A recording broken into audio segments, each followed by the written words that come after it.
The Red Slipper. Rosy Red was a sweet little girl, with beautiful blue eyes, soft pink cheeks and glorious ruddy gold hair of the tinge that artists love to paint. Her mother died the day she was born, but her grandmother looked after her with such tender care that Rosy Red regarded her as her mother. She was very happy, was Rosy Red. All day long she sang, as she tripped gaily about the house or the woods that surrounded it, and so melodious was her voice that the birds gathered on the trees to listen to her and to encourage her to continue, by daintily chirping whenever she ceased.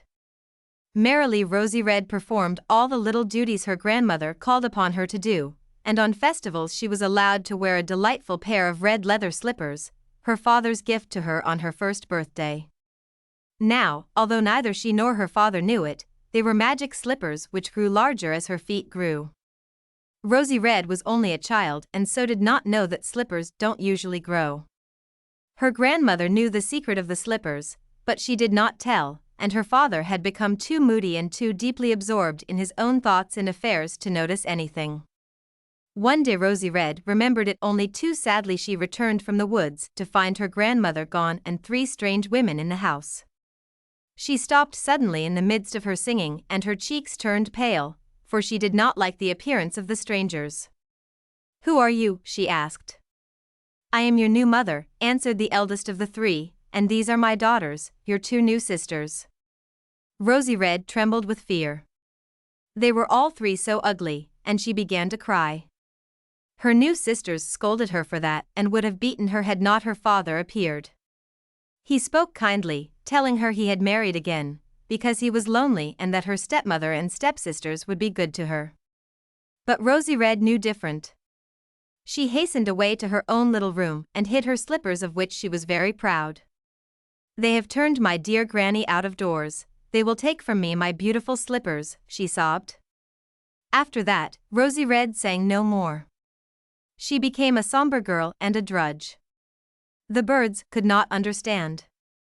They followed her through the woods, but she was silent, as if she had been stricken dumb, and her eyes always seemed eager to be shedding tears. Also, she was too busy to notice her feathered friends. She had to collect firewood for the home, to draw water from the well and struggle along with the heavy bucket whose weight made her arms and her back ache with pain. Sometimes, too, her white arms were scarred with bruises, for her cruel and selfish stepsisters did not hesitate to beat her. Often they went out to parties, or to dances, and on these occasions she had to act as their maid and help them to dress.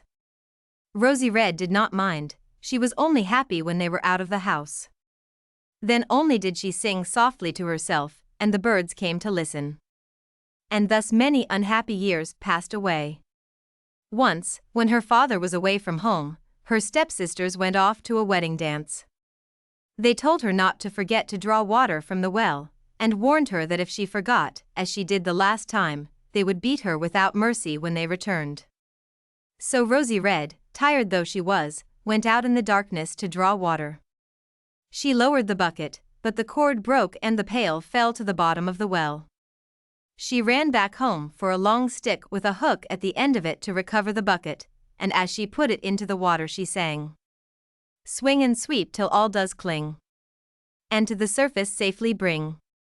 Now it so happened that a sleeping Jinn dwelt at the bottom of the well. He could only be awakened by a spell, and although Rosy Red did not know it, the words she uttered, which she had once heard her granny use, were the spell. The Jinn awoke, and he was so delighted with the sweet voice that he promptly decided to help the girl whom he saw peering down into the water. He fastened the bucket to the stick and, taking some jewels from a treasure of which he was the guardian, he put them inside. "Oh, how beautiful," cried Rosy Red when she saw the glittering gems. "They are ever so much nicer than those my sisters put on to go to the ball." Then she sat thinking for a while and a bright idea came into her head. "I will give these jewels to my sisters," she said. "Perhaps they will be kinder to me." She waited impatiently until the sisters returned from the dance and immediately told them. For a moment they were too dazed to speak when they saw the sparkling precious stones. Then they looked meaningly at one another and asked how she came by them. Rosy told them of the words she had sung. "Ah, we thought so," said the sisters, to her horror. The jewels are ours. We hid them in the well for safety. You have stolen them. In vain Rosy Red protested. Her sisters would not listen. They beat her severely, told her to hurry off to bed, and then, snatching the bucket, they hurried off to the well. They lowered the bucket and sang the words that Rosy Red had sung. At least they thought they sang, but their voices were harsh. The sleeping Jinn awoke again, but he did not like the croaking sound the sisters made. Ha, ha, he laughed. I will teach you to disturb my sleep with hideous noises and shall punish such pranks played on me. Here are some more croakers, and he filled the bucket with slimy toads and frogs. The sisters were so enraged that they ran back home and dragged poor Rosy Red from her bed. You cat, you thief, screamed one. You cheat, exclaimed the other. Off you go. Not another day can you remain in this house. Rosy Red was too much taken by surprise to say anything. It was an outrage to turn her out of her father's house while he was away on a journey, but the thought came to her that she could hardly be less happy living alone in the woods. She had only time to snatch her pretty red slippers, and as soon as she was out of sight of the house she put them on. It made her feel less miserable. The sun was now rising, and when its rays shone on her she began to sing. With her old friends, the birds, twittering all about her, she felt quite happy. On and on she walked, much farther into the woods than ever before.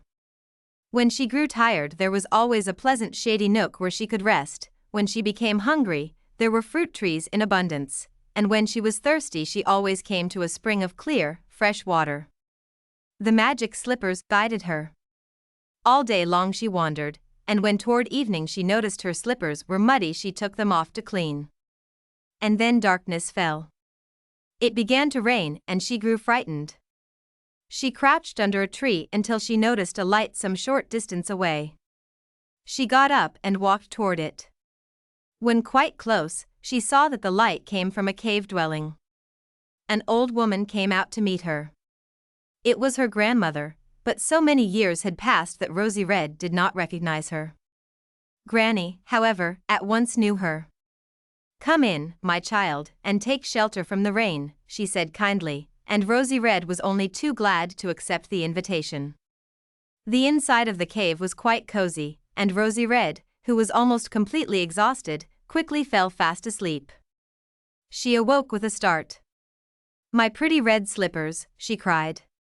Where are they? She put her hand in the pocket of her tattered dress, but could only find one. I must have lost the other, she sobbed. I must go out and look for it. No, no, said Granny. You cannot do that. A storm is raging. Rosy Red peered out through the door of the cave and drew back in fear as she saw the lightning flash and heard the thunder rolling. She sobbed herself to sleep again, and this time was awakened by voices. She feared it might be her sisters who had discovered her hiding place and had come to drag her forcibly back home again. So she crept into a corner of the cave and listened intently. A man was speaking. Know you to whom this red slipper belongs? He was asking. I found it in the woods. Rosy Red was on the point of rushing out to regain her lost slipper when her granny's voice, very loud on purpose that she should hear, restrained her. No, no, I know not, she repeated again and again, and at length the man departed. Granny came back into the cave and said, I am sorry, Rosy Red, but for aught I knew, he might be a messenger from your cruel sisters, and, of course, I cannot let anyone take you back to them. Next day, the man called again, this time with several attendants. Again, Rosy Red concealed herself. I am a chieftain's son, and wealthy, said the man. I must find the wearer of this shoe. Only a graceful and beautiful girl can wear such a dainty slipper. Rosy Red did not know whether to be more frightened or pleased, when her granny told her the man was very handsome and of noble bearing. Day after day he came, each time with more retainers, and, finally, he arrived mounted on a richly caparisoned camel with 101 followers, all mounted as he was. The girl I seek is here, he said. Deny it no longer. My servants have scoured the woods and the whole neighborhood. One is prepared to swear he heard a young girl singing yesterday. Rosy Red saw that concealment was no longer possible. She liked the man's voice, and she stepped out bravely, wearing her one slipper. The stranger, bowing low before her, held out the other, and Rosy Red took it and put it on. It fitted perfectly. "Many girls have tried to put on that shoe," said the young man. "But all have failed. And I have sworn to make the wearer my bride. I am a chieftain's son, and thou shalt be a princess." So Rosy Red left the cave with her granny, and mounting a camel was led through the woods to her new home, where she knew naught but happiness, and the days of her sufferings were quite forgotten. And always she wore her magic red slippers.